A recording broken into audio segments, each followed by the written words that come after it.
গুরুত্বপূর্ণ একটা ভিডিও। দেখেন এই বাচ্চাটার দিকে। বাচ্চাটা মায়ের বুকের দুধ না পেয়ে তার কী হাল হলো। তো আপনাদের জন্য শিক্ষণীয় একটা ভিডিও। মায়ের বুকের দুধ না পেলে বাচ্চার কী কী সমস্যা হতে পারে, এই ভিডিওর মাধ্যমেই আপনারা জানতে পারবেন। তো প্রথমত এই বাচ্চাটা দেখেন, এই বাচ্চাটা বয়সের সাথে ওজন একেবারেই বাড়ে নাই। খুবই কমন একটা বিষয়। বাচ্চার মায়ের বুকের দুধ না পেলে বয়সের সাথে বাচ্চার ওজন বাড়বে না।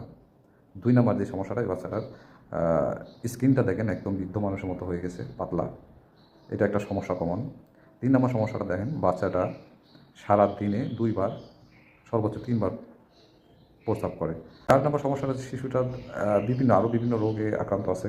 তো তার রোগ প্রতিরোধ ক্ষমতা একেবারেই কমে গেছে। তো সবাইকে আমি বলবো, আপনারা খুব সচেতন হন বাচ্চার বিষয়ে। যদি এরকম কোনো উপসর্গ বাচ্চাদের দেখেন তাহলে দ্রুতই শিশু বিশেষজ্ঞের পরামর্শ নিন। ভিডিওটা ভালো লাগলে সবাইকে শেয়ার করে জানিয়ে দেবেন। ধন্যবাদ।